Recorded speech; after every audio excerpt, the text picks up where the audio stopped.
Maayong adlaw mga guys, karon nga video no kay lagi ka diet man ta, buntag pa na tong pamahaw.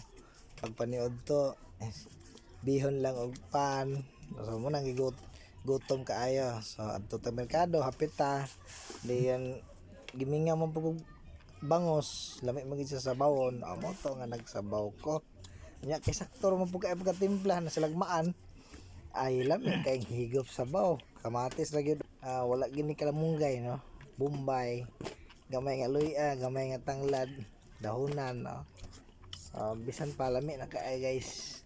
So ang diet sa buntag udto bawi sad karon sa hapon.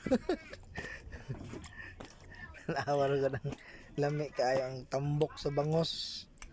Ang yang gagmura sig gagatas-gatas akong paminaw sa pagkaon sa tiyan dapit sa ulo, sa lami gid kay siya supsupon guys.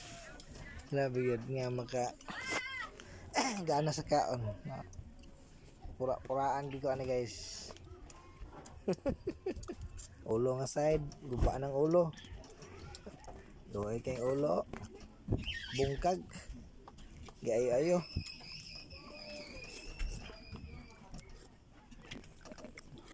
Anang iapil og kaon ang panakot ang kamatis, luya, pagkalami kayo guys. Dokot na tirada guys, kanang pinasunog ba. Og kay pahurot naman guys. Unsa kay sunod ani? Amo na ning time nga ikalo na guys. Ay ikalo ihigop day guys. Salamat sa panonood. Bye-bye.